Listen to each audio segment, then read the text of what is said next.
Swastiastu. Hai guys, tetap di rumah aja ya dan jaga kesehatan kalian.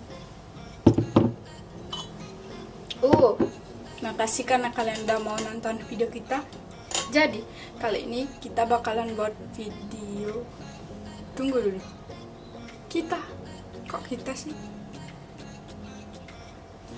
Iya, aku dan teman-teman aku maksudnya. Sekalian kepo kan sama teman-teman aku, ya aku bakalan kenalin ke kalian teman-teman aku. Perkenalkan, saya Ketut Ananda Darmawati, nomor absen 23 dari kelas 10. Perkenalkan, nama saya Dewa Gedagung Kawan, nomor absen 03, kelas 10 IPB. Nama saya Eko Marsu Sugiarta dari kelas 10 IPB, nomor absen. Perkenalkan, nama saya Kadera Yonda Putra, nomor absen 8, kelas 10 IPB. Tadi teman-teman aku, dan kita bakalan bawain materi atau jelasin materi tentang menyikapi pelapisan sosial dengan bijak, kekeluargaan, dan kemanusiaan.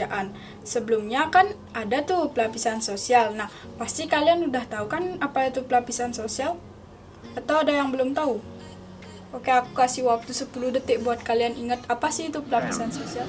9, 8, 7, 6, 5, 4, 3, 2. Karena kalian udah ingat, aku bakalan jelasin ulang buat kalian yang nggak bisa jawab atau tadi lupa dalam 10 detik. Jadi aku bakalan jelasin ulang ke kalian apa sih itu pelapisan sosial. Pelapisan sosial atau stratifikasi sosial adalah suatu pembedaan anggota masyarakat ke dalam kelas-kelas sosial secara bertingkat.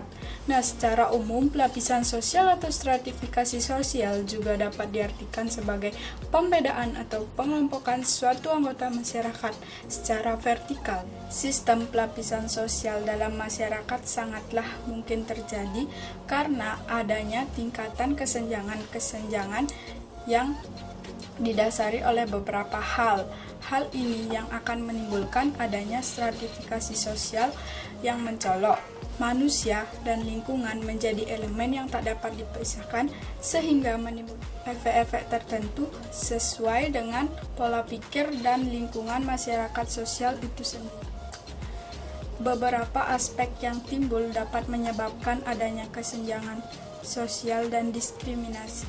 Adapun beberapa aspek yang akan ditimbulkan yaitu aspek negatif dan aspek positif. Aku mulai dari aspek negatif. Aspek negatif ini seringkali terjadi di daerah-daerah pedesaan. Pasalnya, masyarakat pedesaan umumnya berprofesi sebagai petani yang senantiasa dikuasai oleh para tengkulak-tengkulak yang memainkan harga pasar dan seringkali merugikan para petani.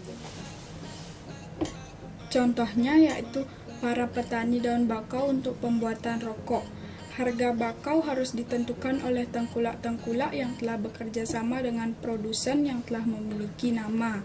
Tingkatan ekonomi lah yang membuat stratifikasi sosial ini muncul, belum lagi karena jabatan dan tingkat pendidikan.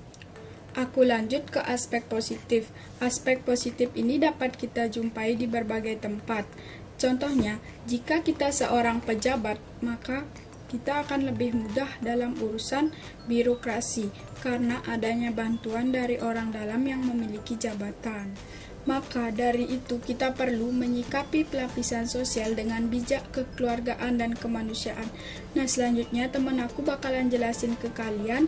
Yang pertama yaitu sikap bijak. Ya, memiliki perilaku yang berbeda dengan orang biasa.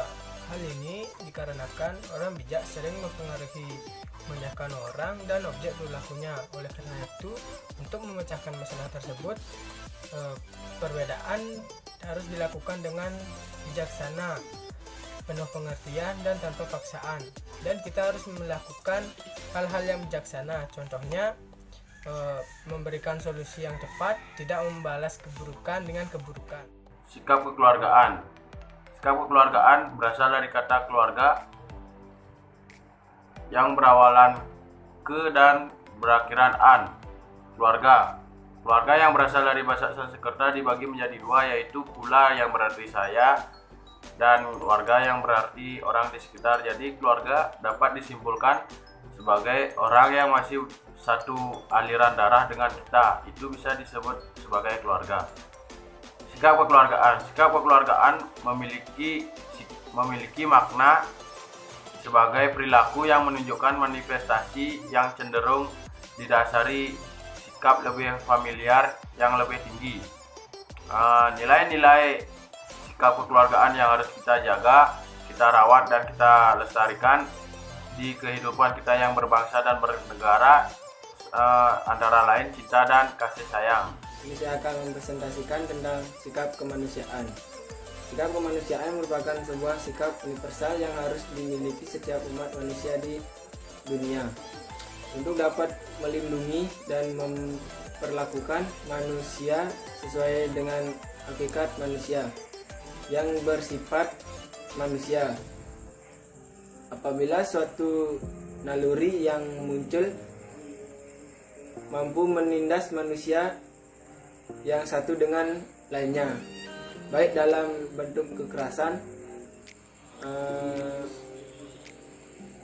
pelecehan, atau menghilangkan kodratnya sebagai manusia. Oke, dari yang udah dijelasin tadi bisa ditarik kesimpulan, yaitu dengan adanya pelapisan sosial kita perlu untuk menyikapi pelapisan sosial dengan bijak, kekeluargaan dan kemanusiaan agar tidak menimbulkan adanya kecemburuan, kesenjangan dan diskriminasi sosial dalam masyarakat dalam tingkatan apapun, baik dalam masyarakat menengah ke atas maupun ke bawah. Sekian video dari kita. Kalau kalian ada pertanyaan bisa ditanyakan di kolom komentar ya.